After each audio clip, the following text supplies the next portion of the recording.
What is there in Igbo land to attract a non-residence to Igbo land? You wouldn't understand the reason they ask this question, their intentions, the narrative they want to build. You will not understand until when you listen deeper. When he continues to ask this question, at the end of it, you will understand their intentions, why they are asking these questions, that it is not for good. The purpose of their question is to dehumanize us, to show that we are not united and we cannot be on our own. But you will not understand if you don't pay attention and listen to the end of this question. And we are going to deal with the question and we answer them accordingly today. I want us to pay attention. Listen carefully. My handle.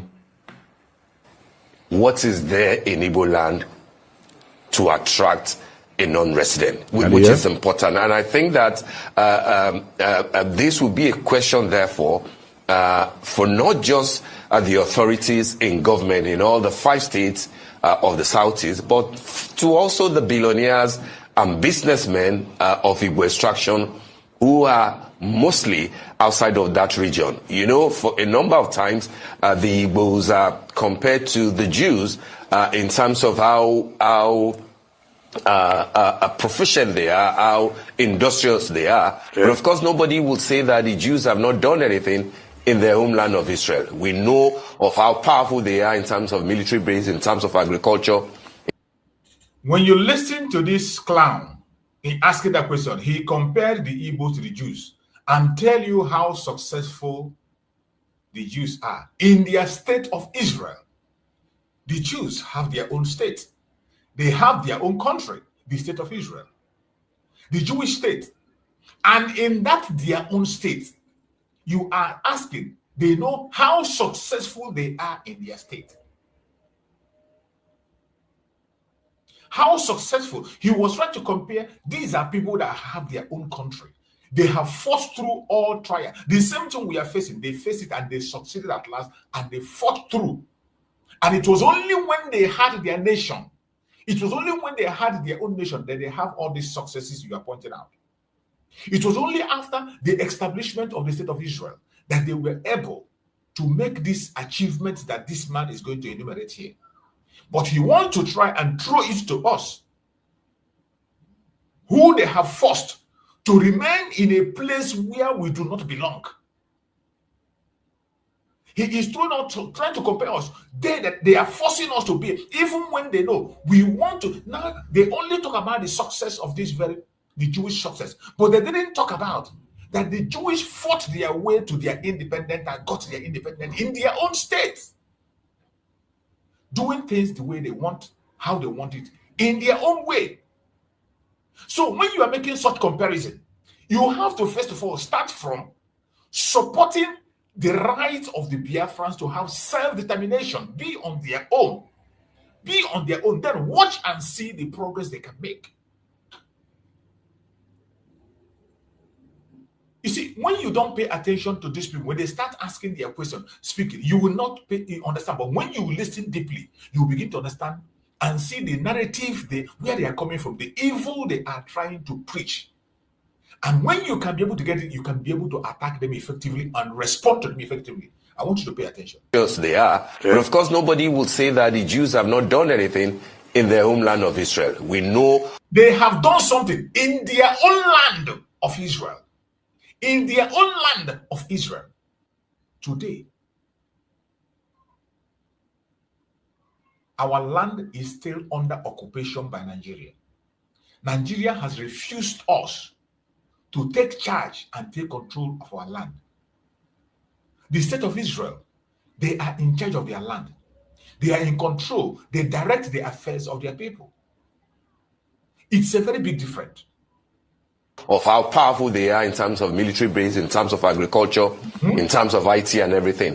Why do you think that ideal development has eluded the Igbo land in spite of the, huge number of billionaires, huge number of talented people who can turn that place into another Lagos? You see, he now narrows the blame down upon us, the Igbos, at the same time. When he speaks and asks this question, he is narrowing the blame down on us, that we are the reason why our region is not developed, that we are the reason why we cannot be able to make headways, that we are the reason why we cannot aspire to the height we can. This is an evil narrative that they always put in their media. This is Arise TV. And they will always use the media to paint this evil narrative that when you don't pay attention, you think they're making sense. They're not making any sense. Before you could be able to make such comparison, you should first of all support the cause of Biafra. Support the self-determination of the Biafra people. Then when we are on our own, watch us within the space of 10 years, less than 10 years. If nothing changes, if we do not compete with the greatest nation of the world, then come back and speak.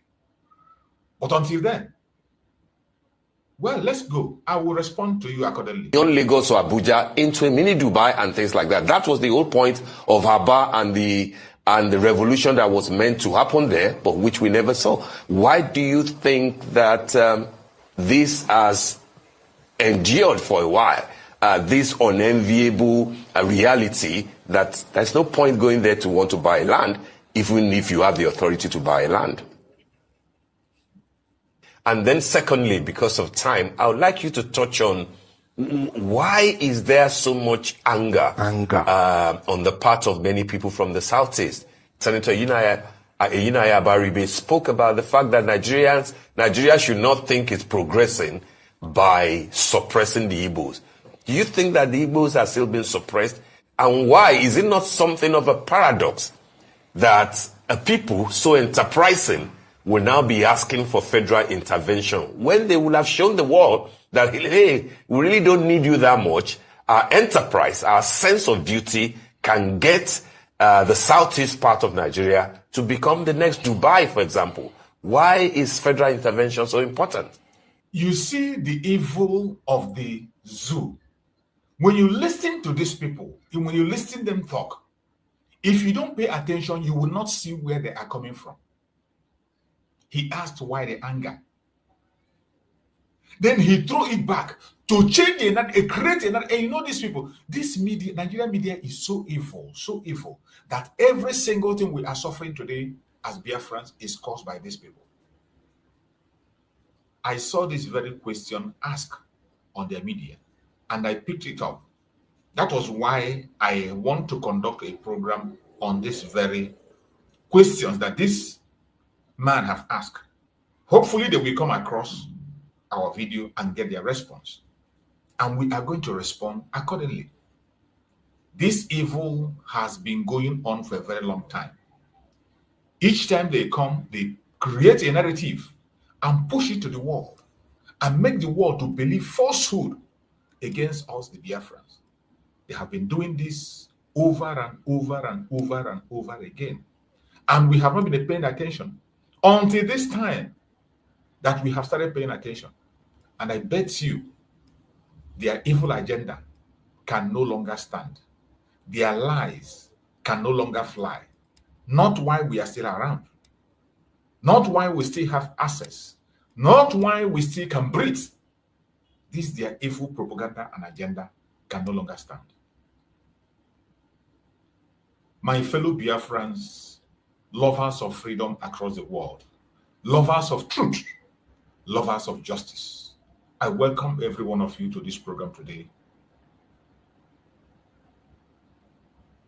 Today, we are asking and we are answering hard questions. A hard question has been asked. I call it a hard question in the sense that the motive of the person that asked the question is to push propaganda against us, to turn the world against us, to make the world turn a blind eye against us. It is a hard question. Why would anyone invest in Igbo land? And you have the other part of the question, why the anger?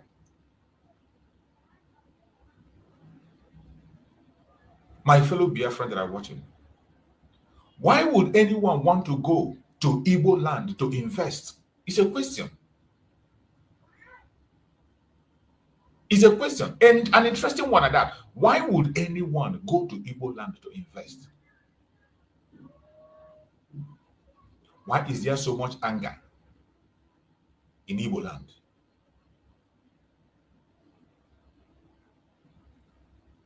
He went ahead to ask, are the Igbos truly oppressed? Or is this just a story told to silence us? Are the Igbos truly oppressed? Or is this just a story told to silence us? These are questions that are looking for answer. My brothers and sisters, lovers of freedom across the world, this discussion is not just about economics. It is not just about economics. It is about identity. This is about the identity of the Igbos. It is about justice. It is about the survival of a people who have been marginalized for decades. That is what we are trying to dig into today. And that is what this question is all about. It is not just about economics. It is not just about economics. It is about identity of a people. It is about justice and survival of a people who have been maltreated for a very long time, marginalized for a very long time, for decades. We are going to try as much as possible to expose the hidden truth and respond to the answers. Give them answers. Respond to the question. Give them answers as they have asked. And we are going to go back to history. A lot has happened. A lot has happened. You are asking us, why are we angry? Why the anger? A lot has happened in the past. After the Biafran War, 1967 to 1970, Nigerian government declared no victor, no vanquish. That is what they said. But in reality, Igbos faced economic strangulation. In reality, Igbos face economic strangulation, which all of us know about, a British pounds issue. I don't need to go back then. All Igbo bank savings were wiped out. All Igbo bank savings were wiped out completely and reduced to only 20 pounds, regardless how wealthy you are, regardless the amount you have.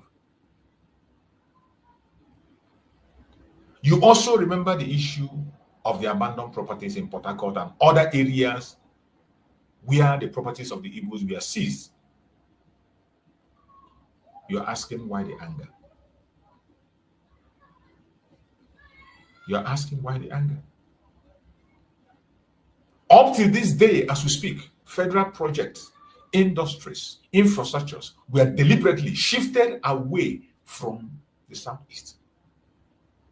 Companies were deliberately shifted away from the southeast. Deliberately, they were all shifted away from the southeast into the north and the southwest. This was done by the federal government itself. And you're asking, why the anger? These actions, are they not enough to make people angry? This very action planted anger in the heart of every Igbo man.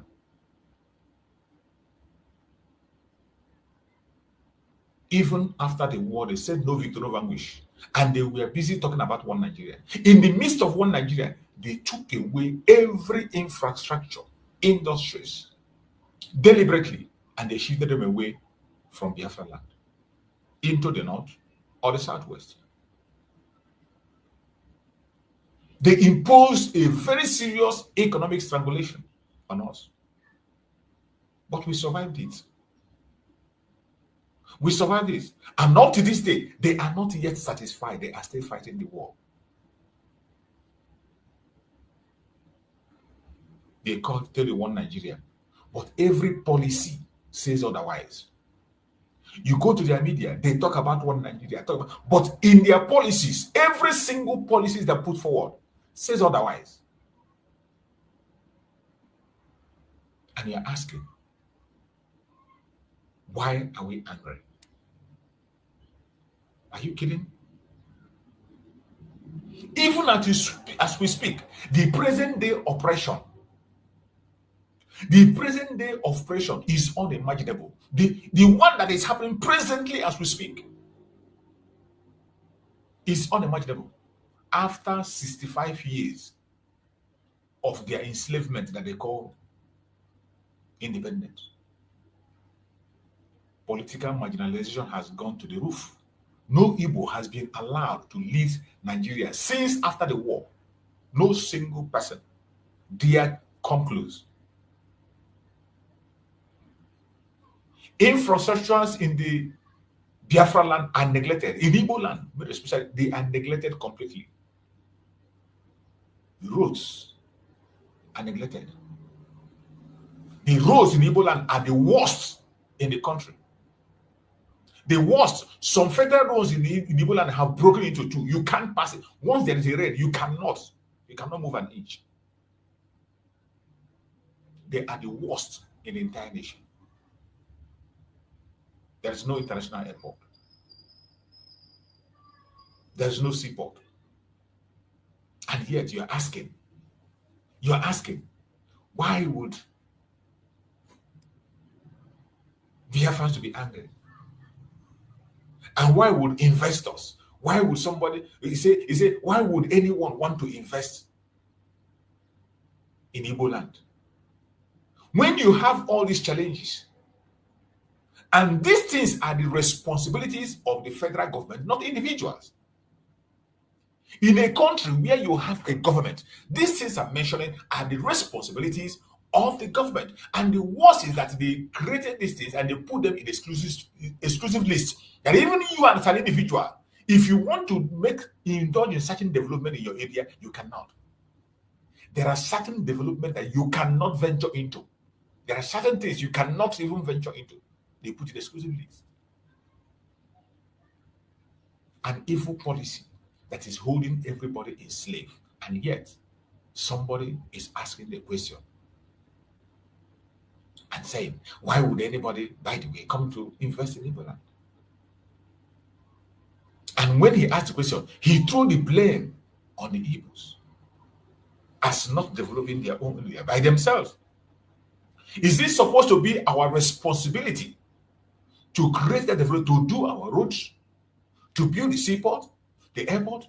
It's not supposed to be. That is the responsibility of the federal government. And you took those things and put them in exclusive list.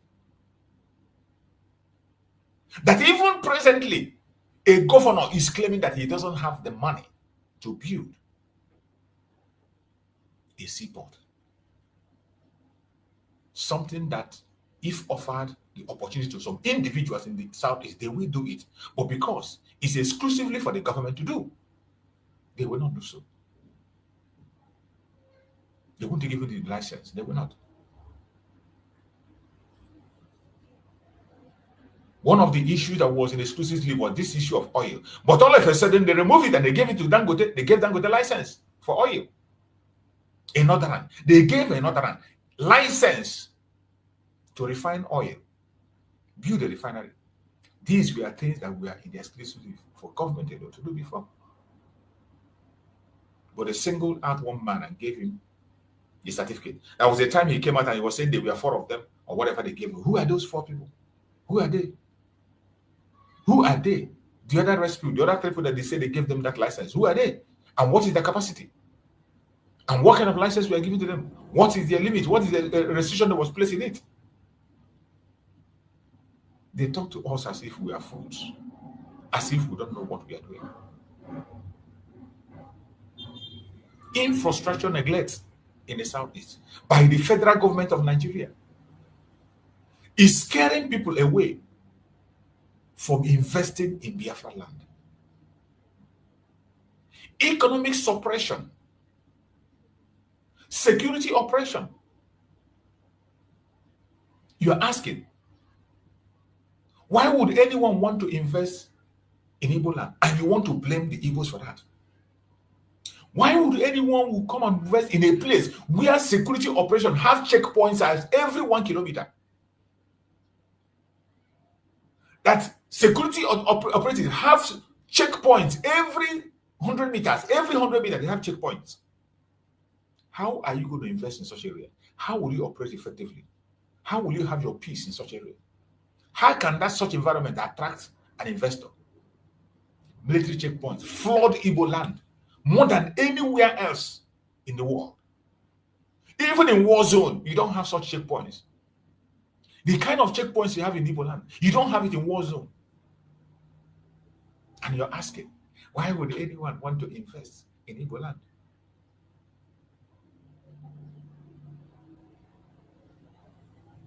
And when our Supreme Ambassador can come and say, all the checkpoints should leave, you attack him. Mazi Simon came to remove the checkpoints, you attack him. We call for self-determination, you attack us. And you're asking and blaming us for investors not coming into Biafra land. How will an investor come when you militarize everywhere in Biafra land? Economic operation. Industries in Igbo land are starved of federal support. Every industry in Igbo land, they are starved of federal support. Go and interview, what is it called? Innocent. Go and interview Innocent, and you hear from Innocent the kind of challenges he's facing. For him, what he has to pass through to be able to run that his company in Newi. Every single thing Innocent is spending in that company is triple. Everything he is spending there is triple. Go and discuss with Innocent. Ask Innocent what it cost him, what it is costing him to maintain that very company in Newi. They have done everything humanly possible to make him run away from Newi and go to either Lagos or the north. They have tried different kinds of techniques to push him away from Biafra land. Go and interview these people who call themselves media. Go and interview this man. Go and interview Innocent. Let Innocent tell you how difficult it is, what he's facing. And then you are expecting an external body, an investor who will come and see it doesn't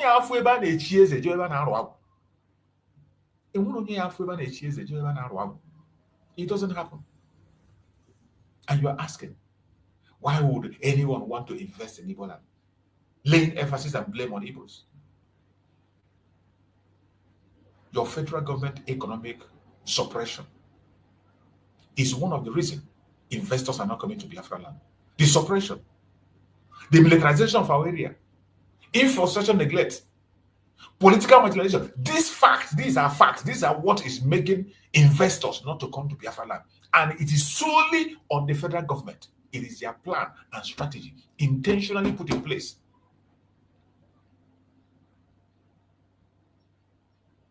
Another factor is labeling and discrimination. Labeling and discrimination, which is the one they are using you in the media to do. Including this man that is asking this question. He comes in, this is where he comes in. Labeling and discrimination. In your narratives, the way you ask your question, the way you narrate issues about Biafra people, the way you narrate things about the Igbos, you label them and you discriminate them.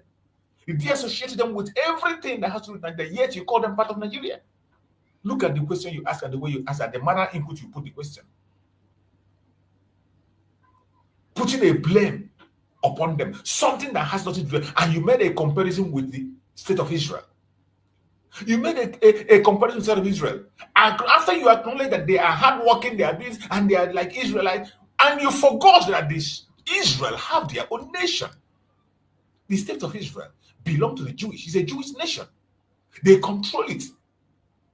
They build their economy. They protect their borders. They create their own laws. They have their own system of education. They have their own way of doing things. You took away all this right from us. You took away all this right from us, and then you are asking and comparing. Why wouldn't we make success like the state of Israel that are already on their own? that have already had their own country. You are trying to compare us to them, even when you know that we don't have our own nation yet. And that is why we are fighting. If you are sincere in this useless question you're asking, the first thing you should have been is to join the campaign of self-determination for the Biafra people. When you join the campaign for the self-determination, ask the government to allow us to go. Conduct a referendum, approve our referendum, allow us to go. Then watch us in the next 10 years. If we remain the same way, then you can ask and begin to compare the state of Israel, a sovereign state, an independent state. You are comparing it with our land that is under occupation. You are comparing with the people who have been starved and a land is being occupied by occupying forces. A land that is marginalized, where infrastructure are neglected, security operation every day, economic strangulation every day, economic operation every day, in a place where they are labeled and discriminated against. Igbo youth are quickly branded criminals. When you are in Igbo land today, if you are in Igbo land today and you are doing business, walking around, the possibility of you losing your life is there every second, every minute. Every Igbo man in Igbo land today, Igbo youth in Igbo land today, that is up to 15 years, when you wake up in the morning and you go out, you don't have an assurance that you're going to return back home. There is no guarantee that you will return back home. In some places, we have seen information circulating, telling people not to come back home. One of our brothers is playing music, and he's playing Biafra music, Josh. I saw a video that Josh made. Josh made a video of an information that was sent from his village. His village people sent him information, say that he should not return home. And he should tell all that his friends, none of them should come back home. That the military is going house by house, taking young men and women as young as 15 years upwards. They take them and they eliminate them. These people will not talk about this issue. They will not talk about this insecurity that the government of Nigeria is creating in Biafra, and you will not speak about it. But you come to ask me a question. Why would anyone want to invest in Igbo land?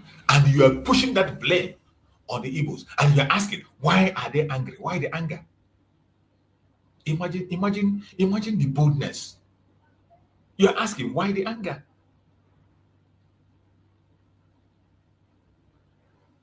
So when people ask why there is anger in Igbo land, the answer is simple. Because of oppression has become government policy. Because the oppression of the Biafran people has become government policy in Nigeria. It is a government policy. It is not that maybe this hatred we're talking about, it's not that maybe individuals. It's a different thing. We always have people who like you and people who don't like you. That's common. But why the Igbos are very angry and we have moved away from Nigeria completely, even though we have never been there, is because oppression has become government policy in Nigeria. Oppression has become government policy in Nigeria. And imagine somebody to come and ask, why would anyone invest in Biafra land? Why would anyone invest in Biafra land? Of course, why would anybody want to invest in a place where there is no stability? They have made sure there is no stability in Biafra land. There is no fairness, no infrastructure. These are denied in Igbo land in a large scale. In Igbo land today, there is no stability anywhere. They have created insecurity, destabilize everywhere, make everywhere not suitable for people to exist. No fairness anywhere. No fairness. They use even the governors. They use the politicians against their people. A federal government policy pursued and held on to by the governors, people who are supposed to represent the people. Who on earth will see such unfair treatment and you come there to establish and remain there? Infrastructure deficit. Go and check everywhere. Go and check in all the land. Even in Abia State that they're telling you they're doing that, go and see, check Abia State. You will see efficiency. Abia State that they came here announced to us for 24 hours light. Where is the 24 hours light? Many people are confessing that they never saw the 24-hour land. It was just a propaganda. The same Abia State governor told you that he doesn't have the money to be able to build a seaport. And meanwhile, Abia State is an is among the Niger Delta states. Abia State is an oil nation where they have oil and gas, a Niger Delta state. And a governor is telling that they don't have money to build a seaport. Is that not laughable? And you're asking, why would anyone invest in Biafra land? And when you ask that question, you are laying the blame on the Igbos. Instead of pushing the blame on the federal government of Nigeria, you are throwing the question. This is the question you throw to the federal government and not to the Igbos. You don't throw such question to Igbos. Throw that question to your federal government. But look at their evil. This is the evil of Nigerian media. They come to their media to paint the Igbos black. In all of them, all the time. This is Arise TV. And this is what they do. And many of them are from the Igbo land, some of them. The other sister who lost last time is in Arise TV. Some Dojuku that lost her life in Abuja. She's part of the Arise. They write the script, they read this news. They just write and give them, and they push it forward. Despite oppression, Igbos are naturally entrepreneurs. We build our businesses everywhere. Despite all the oppression, we build our businesses everywhere. Our entrepreneurship is not affected. We don't care. Yet, when it comes to investing in their homeland, insecurity, government neglect discourage them. Today, insecurity, government neglect discourage people from investing in Igbo land. So it is the problem of the government, not the problem of the citizens. Right from the time of late Muhammad Buhari, they took it as a project, a government policy to make sure that there is chaos in Biafra land. That was a grand planned project by Nigerian government to make sure that insecurity is exported to Biafra land by fire, by force. And we were here when they did it. During the time of COVID, we saw them using Dangote trailer to push their danger weed to the southeast. And Mazin Nankana was shouting there, shouting and shouting and shouting. Nobody took note.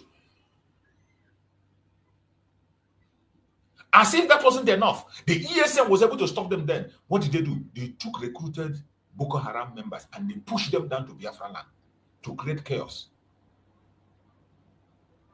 To create chaos. They have succeeded in causing so much insecurity that nobody, no sensible businessman that can just go and risk his money. Business is about profit. It's not about loss. You don't invest in something to lose. You invest to make profit. You don't invest where you're going to lose. So who in his right senses will go and invest in a place where he will lose? In a place that is so insecure.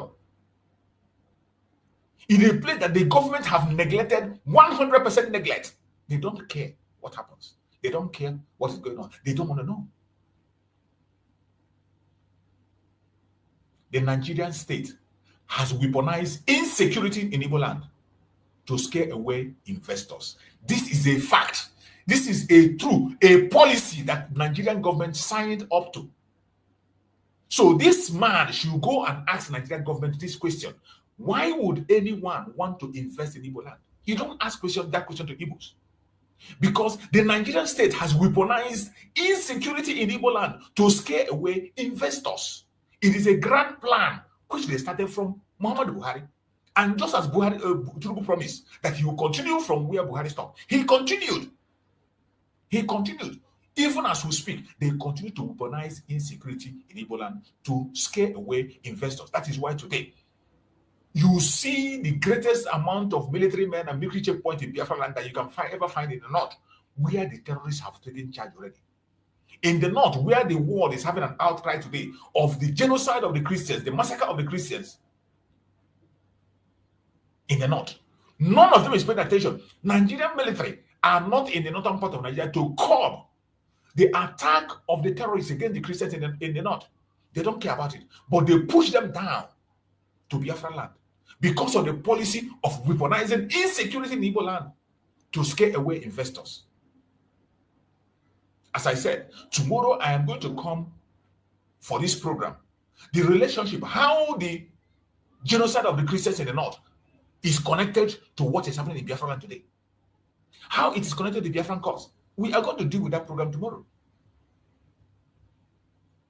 So this man who is in Arise asking this question should send this question to the federal government of Nigeria, not to us, not to the Biafrans, not to Biafrans. The truth is that Igbo resilience is greater than oppression. The resilience of the Igbos is greater than oppression. It doesn't matter. In the midst of all this, we are still pushing forward and we are surviving.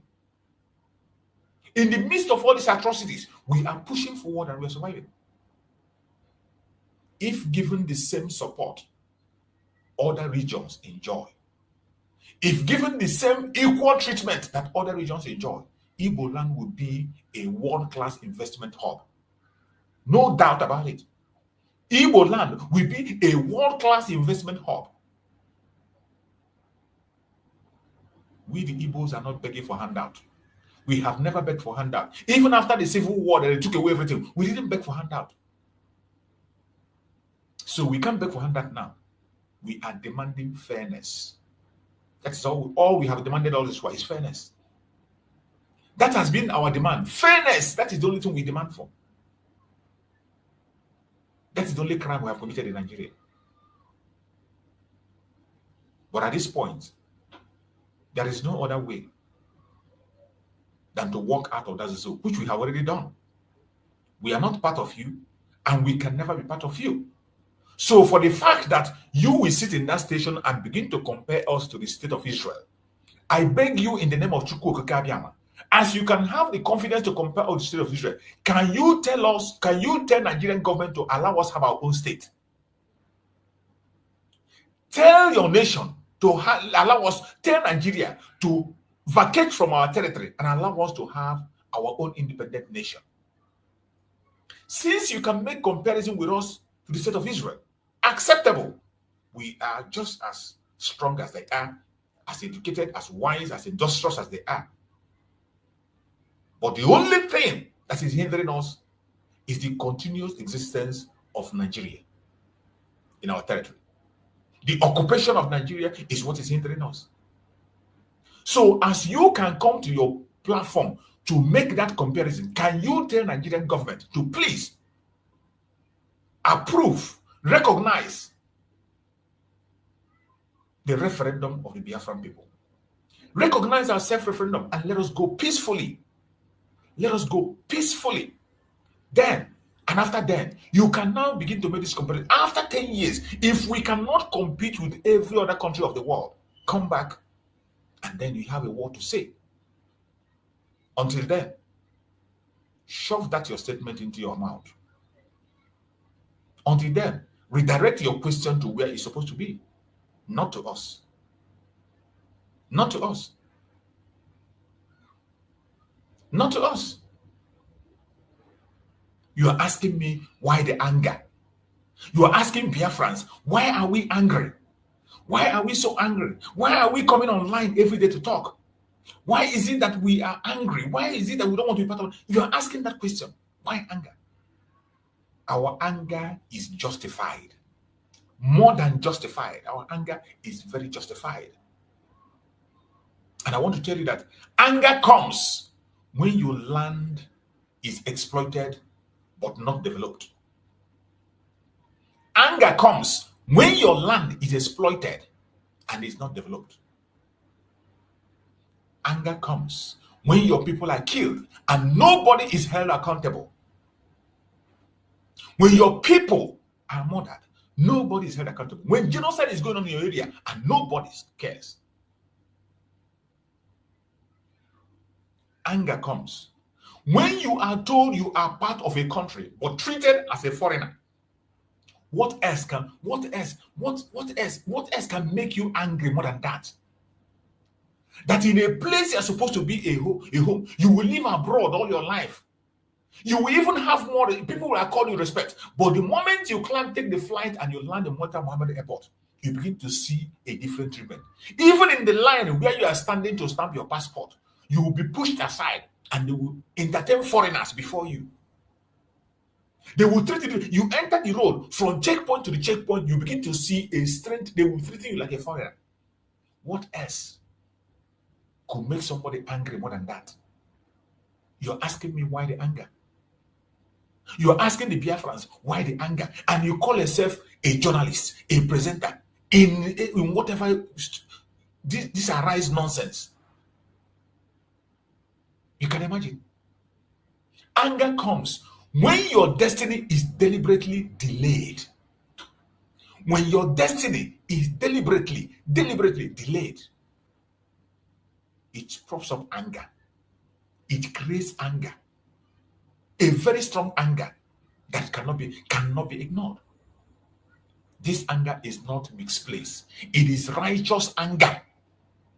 The cry of a people who refuse to be erased. Our anger is not misplaced. It's a righteous anger. The anger of the Biafrans is a righteous anger. The cry of a people who refuse to be raised.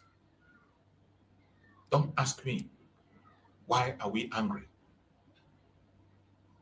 Do not ask me, why are we angry? Yes. Yes, we are angry. We are angry. Very, very angry. And our anger is a righteous anger. And we will not stop. We will not stop until we get out of this zoological republic called Nigeria. And you are equally asking. You can imagine somebody equally asking, are the Igbos truly oppressed? You can imagine. A journalist in Nigeria's zoological republic in 21st century, you are asking this question. And you are throwing the question to Igbos, are you truly oppressed? I tell you, yes. And here is the evidence. Yes, we are oppressed. And I'll give you the evidence. Exclusion from leadership. In all ramifications. Exclusion from leadership. Economic sabotage to the highest level. No seaports, no airports, no major industries is allowed to strive in Igbo land. Yes, we are oppressed. Targeted killings and military occupation happening even as we speak, even as we are here talking. It is still ongoing. The targeted killing is still happening. Military occupation is still ongoing. From Olu to Aba to Okigwe. Lives are lost in every minute, in every second. Yes, we are oppressed. Stereotyping. Igbos are punished for daring to speak of freedom. Daring to talk about self-determination, that is a right, not a privilege. Self-determination is a right of every human being on the planet Earth. A right approved by international law, approved by African Peoples and Human Rights Law, even Nigerian law itself signed up to it. Self-determination. But today, we are punished for self-determination. Our Supreme Leader, Mazen Nnamdi Kanu, has been in jail, have been detained in solitary confinement for 5 years and still counting because of self-determination. Our Prime Minister, Mazi Simon Ekpa, has also been detained in Finland 8 months and still going for self-determination. And you're asking me, are we oppressed? Yes, we are oppressed. Yes, we are oppressed. Oppression is real. But let me tell you, oppression has never defeated a people determined to rise. Never, ever, and will not start with us. If the Jews survived the Holocaust to build the state of Israel to the standard that it is today, the Igbos will survive Nigeria. And we will build Biafra and make it what it should be. Take that to the bank. We are oppressed. But oppression has never, ever, ever defeated a people determined to rise. And it's not going to start from us. It will not start from us. When you push that your propaganda and blackmail in your studio, you push those your evil narrative in your studio, we will not keep silent. We have been silent for a very long time. Ask your questions and we'll respond to you accordingly.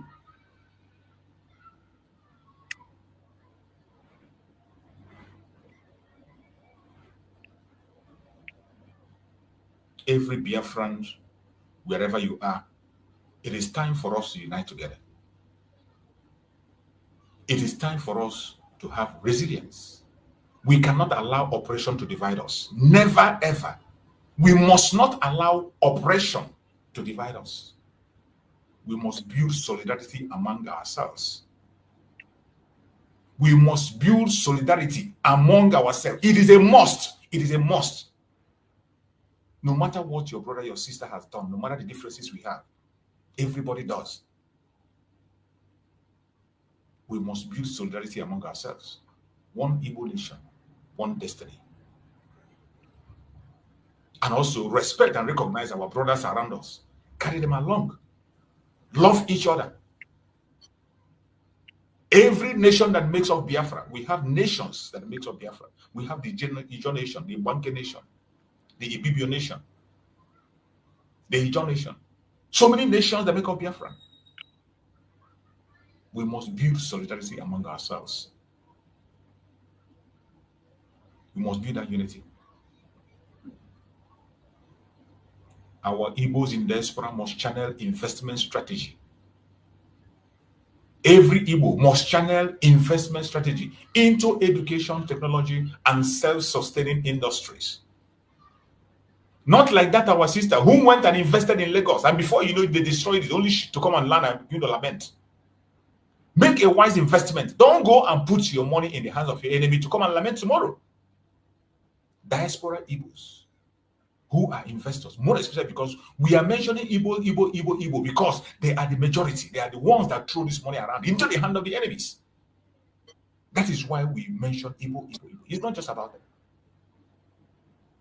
Diaspora Igbos must channel investment strategically.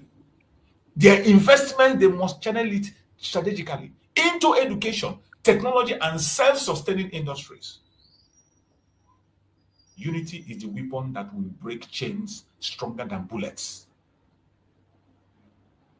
That is why I always call for unity, and I will continue to call for unity. I don't care what the differences might be. I don't care. What I'm focusing on is a collective interest. It is one chain that is holding all of us. It is one freedom that we are chasing. It is one nation that we are looking for. And we must have to unite and fight for it. I don't care what party you belong, your orientation, your angle, where you're coming from. I don't care about that. I care about the unity, the freedom of the people. That is where my concentration lies. Brothers and sisters across the world, lovers of freedom across the world, anger must not destroy us. Anger must not destroy us. Oppression must not silence us. We must turn our pain into power.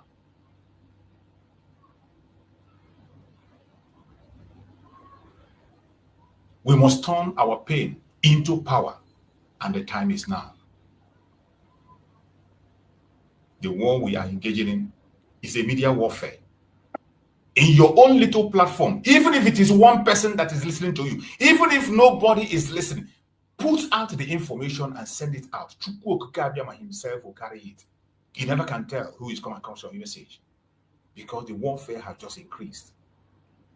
We must continue to speak.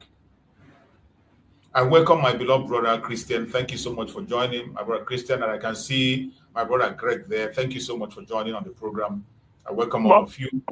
Morning, my brother.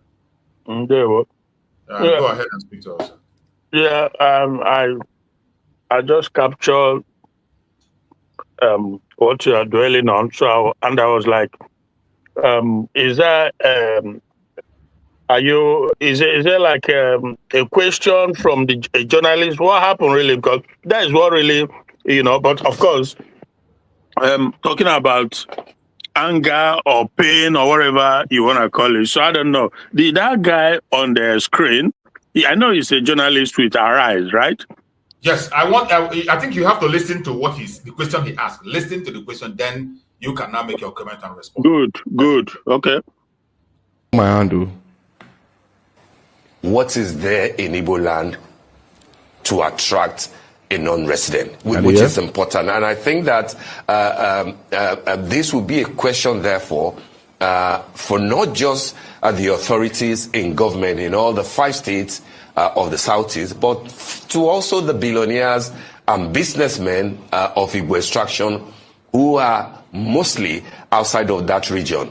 For a number of times, the Igbos are compared to the Jews in terms of how proficient they are, how industrious they are. Okay. But of course, nobody will say that the Jews have not done anything in their homeland of Israel. We know of how powerful they are in terms of military base, in terms of agriculture, in terms of IT and everything. Why do you think that ideal development has eluded the Igbo land in spite of the, huge number of billionaires, huge number of talented people who can turn that place into another Lagos, beyond Lagos or Abuja, into a mini Dubai and things like that? That was the whole point of Aba and the revolution that was meant to happen there, but which we never saw. Why do you think that this has endured for a while, this unenviable reality that there's no point going there to want to buy land, even if you have the authority to buy land?